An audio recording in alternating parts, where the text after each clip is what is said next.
Around Dodge City and in the territory on west, there's just one way to handle the killers and the spoilers, and that's with a U.S. Marshal and the smell of Gunsmoke.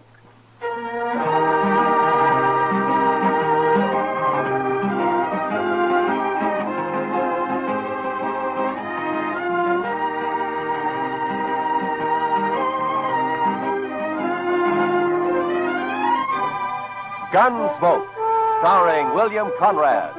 The story of the violence that moved west with young America. The story of a man who moved with it. Matt Dillon, United States Marshal.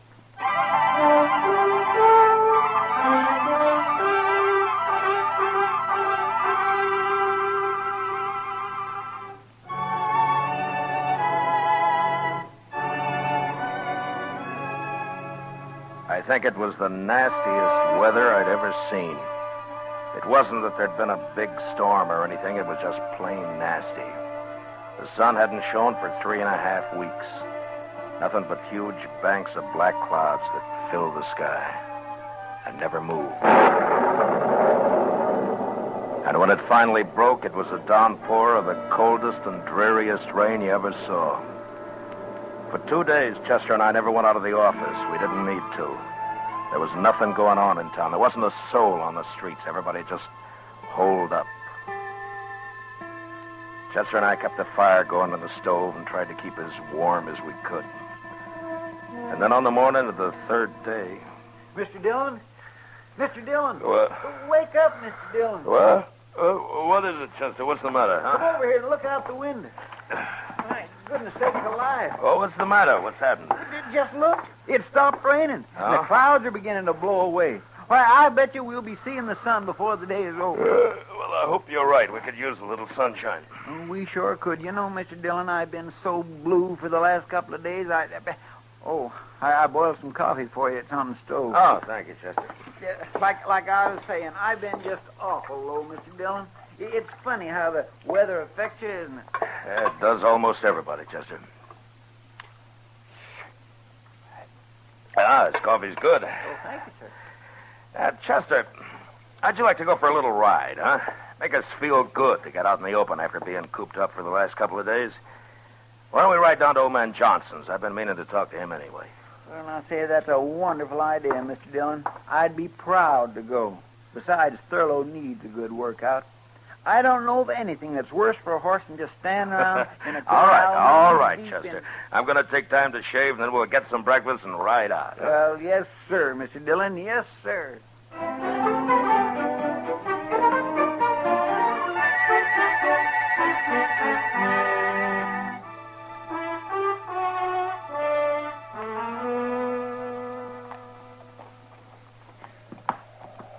You were right, Mr. Dillon. Nothing like a ride in real brisk weather to make you feel fitter than a fiddle. Well, I'd say it's a little more than brisk, Chester. It's downright cold. This wind doesn't help much. Well, we haven't got much farther to go. How far would you say we've come? Oh, about 15 miles. Well, then we should be there pretty soon. There. Look at there, Mr. Dillon. What to tell you? What? There's a patch of sunlight just come through. Over there to the right, see? My, isn't that pretty? Chester. There by that hackberry tree there in the sunlight. You see? What is that? Can you make it out? Where? Oh, yeah, I do see something, but I can't... Come on, quite... let's ride over to it, huh?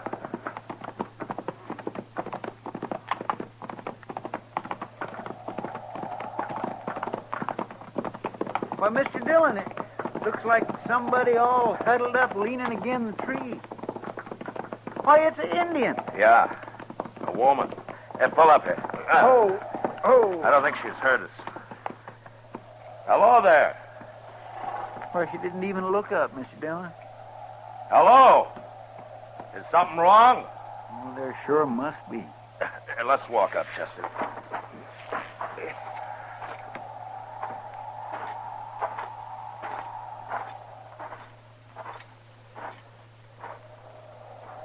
Can we help you, miss? She won't even lift her head.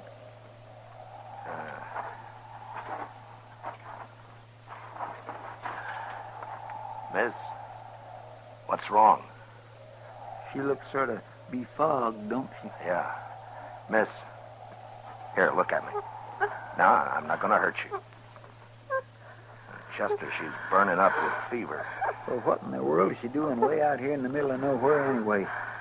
Being out here in all this weather, she's probably caught her death in the morning. Yeah, you may be right, Chester. We're going to have to get her back to Dodge fast. She needs the doc real bad. Get the horses. We're going to have to hurry.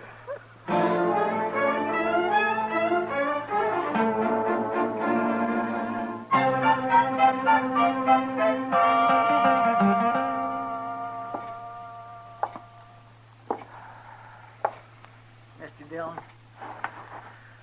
did you notice what a pretty little girl she was? I declare I don't think I've ever seen a more beautiful woman. Yeah. And her hair. You know, I think Indian women have the prettiest hair in the whole world. Seems such a shame that such a pretty little thing should have to be all... Matt, Oh, hiya, Kitty. one of the boys at the Texas Trail told me he saw you and Chester riding up the street here, Doc's office, and that you were carrying an Indian girl in your arms. He said she looked like she was dead. What happened? Oh, we found her out in the middle of the plains. That's right, Miss Kitty. She was just sitting under a big old hackberry tree. Well, what was wrong with her? I don't know. Exposure, I guess. Doc don't think there's much chance for her, Miss Kitty. Oh, that's too bad. Matt, you better come in. Yeah. Kitty. Doc? How is she, Doc? She just regained consciousness. But I'm afraid I can't see how she's still alive. Well, you think I could talk to her? Well, you can try. Certainly won't hurt anything. But I'd like to find out who she is so that I can notify her people if... Well, you better hurry. Yeah.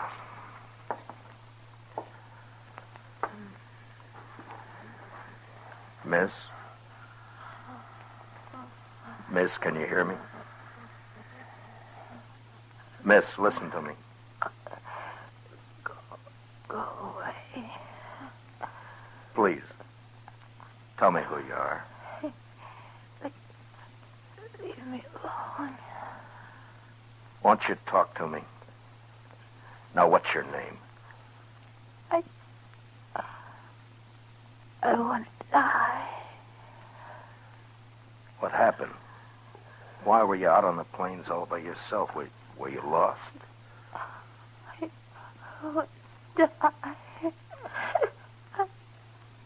I want to die. Alone. Matt. Yeah, I know. Miss, please, won't you tell me who your people are? I want to die.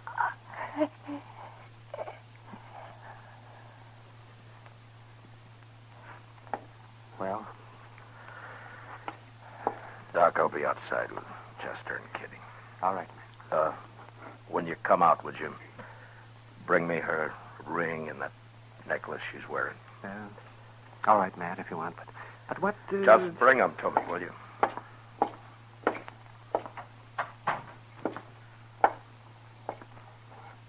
Well, Matt? Yeah. Chester, we got a job on our hands. Yes, sir, Mr. Dillon? There's something wrong about this, and I'm going to find out what. What do you mean? She was wearing a gold wedding ring. Yes, but Mr. Dillon, Indians don't use wedding rings. I know. Then you mean you think she was married to a white man, Matt? Yeah. Here's the necklace, Matt. Thanks, Doc. Have any of you heard of anybody around town marrying an Indian girl in the last year or so? No, Matt. No? Well, there ain't but one squaw man in the whole town that I know of, Jack Benson. And he married his squaw some 8 or 10 years ago. Well, then we're going to have to start from the other end. We've got to identify her. We'll have to find out what tribe she's from. Well, she looks like an Arapaho, Matt, from her clothing. Well, I thought that too, Doc, but which camp? There are 3 Arapaho camps within 40 miles of here. Say, Mr. Dillon, maybe Great Eagle could help you. Yeah. He's camped down by Sandy Fork now, isn't he? He knows you. He's about the friendliest Indian around here these days. Say, Matt, don't you think this might cause trouble if you let them know that a white man is mixed up in this? What? Wouldn't it be better to just bury her. Do you think that's the right thing, Doc? Oh, no, I guess not.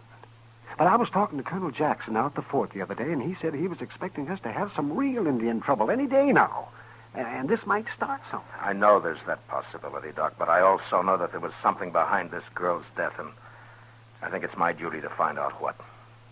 I'm sure I can talk to Great Eagle and get what information I need without stirring up anything. I hope you're right, Matt. Yeah, I hope I am, too. Chester? Yes, sir, Mr. Dillon? Get our things ready. We'll start for Great Eagle's camp tonight.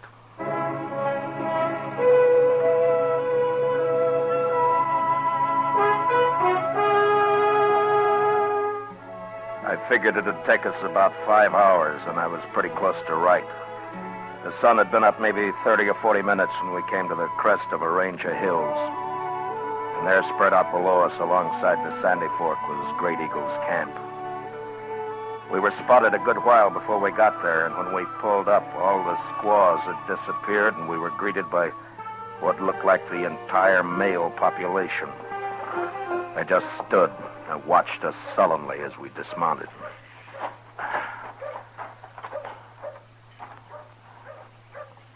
I don't think they're too happy to see us, Mr. Dillon. You may be right, Chester.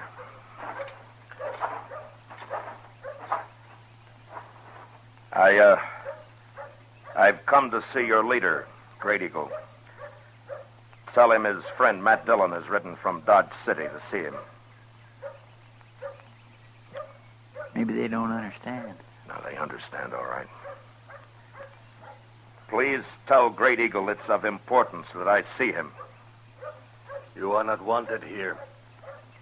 Great Eagle will not see you. Why don't you let Great Eagle decide that? Now tell him I wish to see him.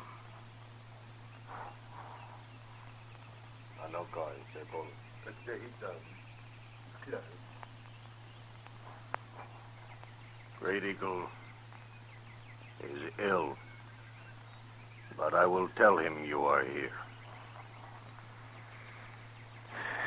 I thought for a minute there that we'd rode all this way for nothing, Mr. Dillon. Yeah, we may have, Chester. I wouldn't say these fellows is very sociable, would you? No. Doc must have been right about trouble brewing. Well, the last time we was out here, Great Eagle was real friendly. I swear I don't know what we've done to make him feel so, but... You're talking too much. Yes, sir. Come.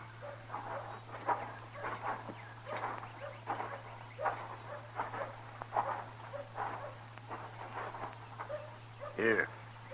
Inside.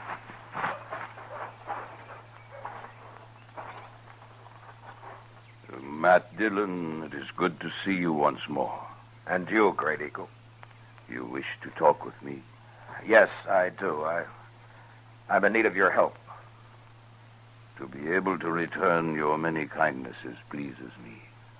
I would first like to explain to you that I am aware of the unrest between your people and mine.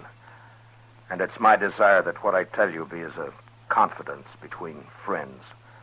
If it were known, it might cause further trouble. It will be as a confidence. Thank you. Well, yesterday we found a young girl on the plains. She suffered from exposure.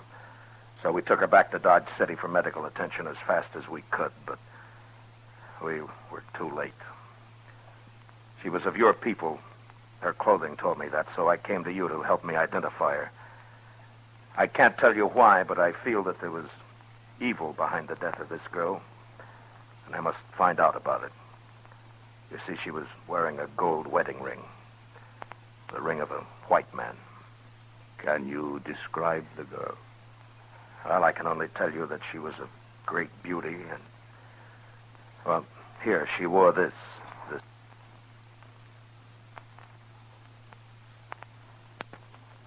necklace.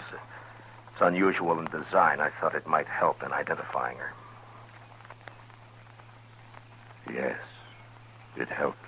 Then she was from this camp? You knew her? Yes, I knew her. She was my daughter.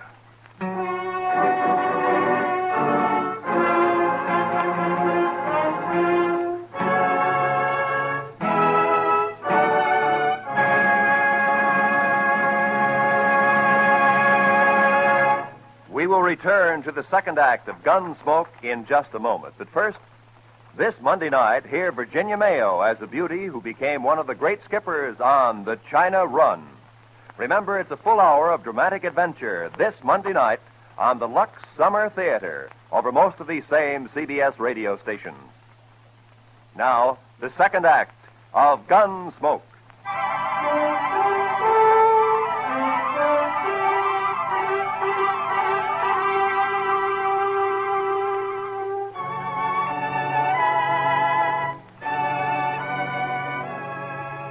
I looked at Great Eagle's face, and all of a sudden, Doc's warning came back to me. I saw Chester out of the corner of my eye. He looked exactly the way I felt, that hopeless feeling of not knowing what to do. I guess we must have stood for maybe a minute. Nothing was said. This man sitting before us, this man of great dignity with his bronze face showing no emotion, just staring into nothing, holding the necklace in his huge hands. Great Eagle, we had no idea. Thank you. I understand. I'm sorry to have to ask this now, Great Eagle, but do you know what might have happened? I know nothing. Where is my daughter? She is at Dr. Adams' office in Dodge City. She will be buried here. I will come for her. You mean come into Dodge? I will be there before sundown of this day. Well, Great Eagle, with this unrest between our peoples, I don't think it would be but wise to come right into town. There are people there that might cause trouble. Before sundown, I will come for her. But isn't it running a chance unnecessarily?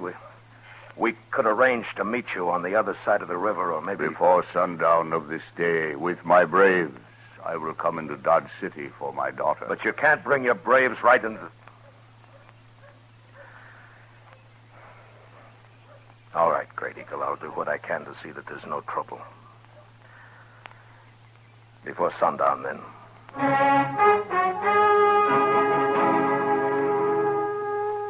We rode hard to get back to Dodge. There was a lot to be done. Chester didn't say anything, but I knew he was worried, and he wasn't alone. If this thing wasn't handled properly, it might turn into the worst trouble that any of us had ever seen. We got back into Dodge just before noon, and I sent Chester off to spread the word about what was going to happen. I figured it was better for everybody to know about it as soon as possible. Then if trouble did start, maybe I could stop it before Great Eagle arrived. I went to the office, tried to finish some work. But I kept seeing the girl in front of me. Hearing her say, I want to die. I want to die. Must have been 3 hours later when Chester came in. Told me that the trouble had started. It was Black Dawson down at the Alafraganza. I'm going to... Wow! Wait a minute. If it isn't the big, brave U.S. Marshal himself. Look at him, boys. The man who's supposed to protect Dodge City. All right, Black. You've said enough. When did you start deciding how much people can say, huh, Marshal? Huh? I'm taking this from you, Black, because I got enough trouble right now, but don't say any more. Now come outside with me and simmer down. Come outside and simmer down. Why should I listen to an Indian lover? Yeah, a man who's going to let those dirty, stinking Indians come right into Dodge and take over. All right. All right, shut up. Shut up. Now you listen to me. And this goes for all of you. I'll not tolerate any trouble. When Great Eagle gets here, I don't want one wrong move out of any of you. Anything that happens here today might start a whole uprising among the Indians, and if you're too stupid to see that, you're going to be awful sorry. Now, I'm telling you right now, while Great Eagle's here, I'll kill the first man that starts trouble. An hour before sundown, the crowd started gathering along Front Street. They were talking and laughing and being loud, too loud. They were nervous and trying not to show it, but they all wanted a front seat at the big show. They didn't want to miss anything.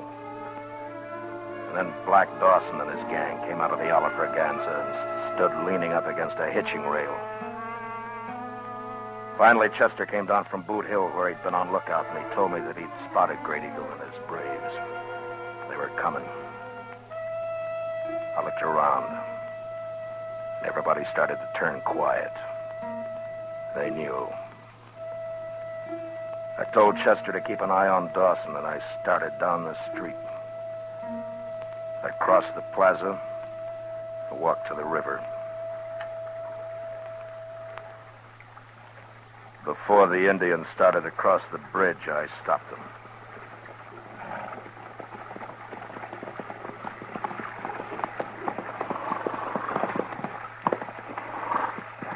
Great Eagle, I can't let you bring all your braves in.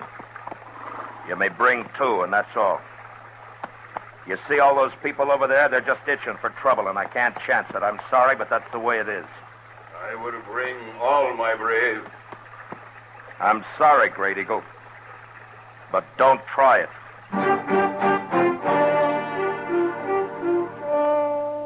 I turned and walked back into the plaza and stopped in front of Doc's office and stood, waiting.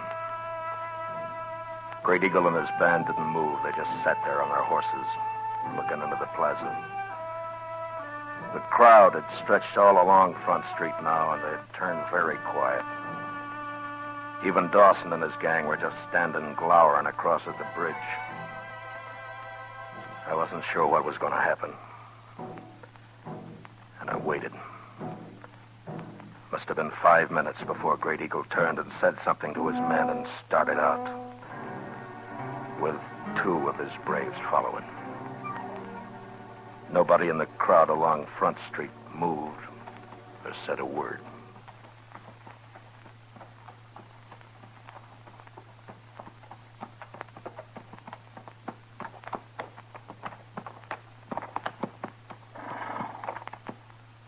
Where is she?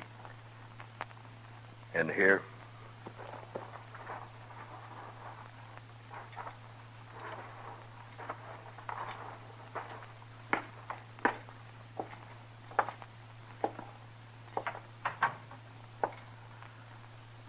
She's in there. I want to talk. Come in with me. All right.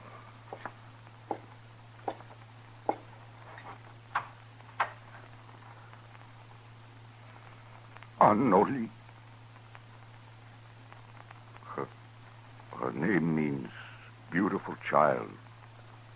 Is she not beautiful? Yes. She is, Great Eagle. Matt Dillon, I have done something today I have never before done. I have always thought myself a man of honor. But today I spoke a lie. To you. To me? Yes. I know of what happened to my daughter. I must tell you to regain at least part of my self-respect. All of it I can never regain. Many moons ago, my daughter disappeared. We searched for a long time, not knowing what had happened to her. 4 days ago, she came back.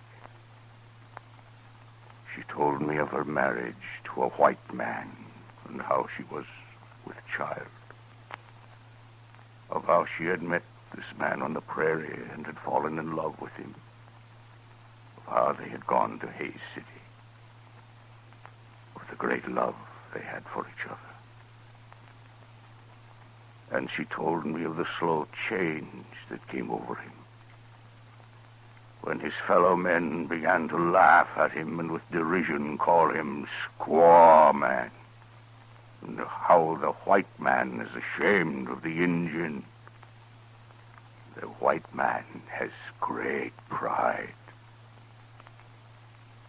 She told me how he turned her away, told her to go back to her own people where she belonged.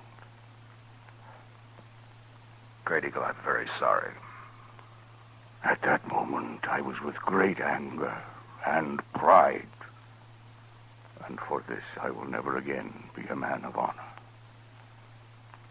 I told her to go back and live with the white people in shame. That she was no longer an Indian. That the Indian, too, is a proud people.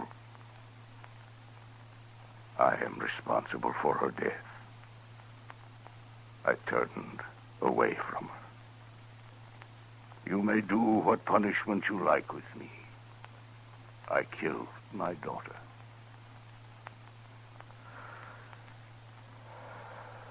No, Great Eagle, you didn't kill your daughter.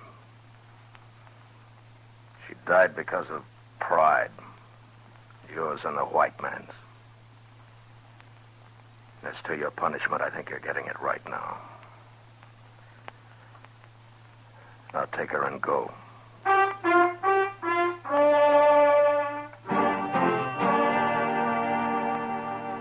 As Great Eagle reached the bridge, the rest of his braves turned and joined him and rode slowly off across the prairie, out of sight.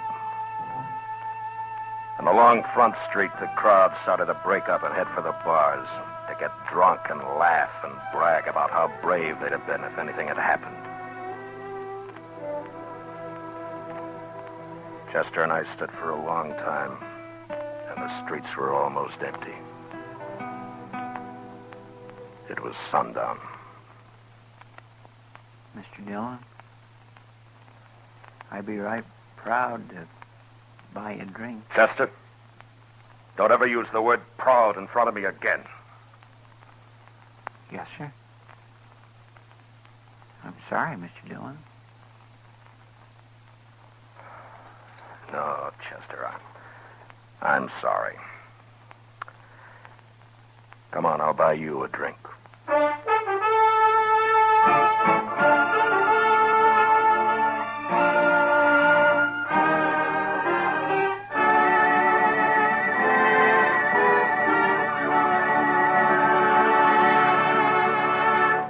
Gunsmoke, under the direction of Norman MacDonald, stars William Conrad as Matt Dillon, U.S. Marshal. Tonight's story was written for Gunsmoke by William Conrad, with music composed and conducted by Rex Corey.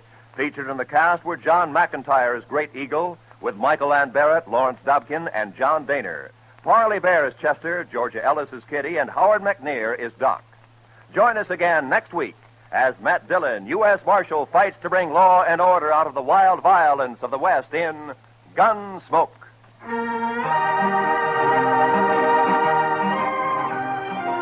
Premiere this Monday in the daytime on CBS Radio. Hear Walter O'Keefe in The Wizard of Oz, an exciting new audience participation show that's really an odds-on favorite to win with you. By all odds, hear The Wizard of Oz, Monday through Friday, on most of these same CBS radio stations. This is Roy Rowan speaking, and remember, the comedy treat that can't be beat is Jack Benny Time on the CBS Radio Network.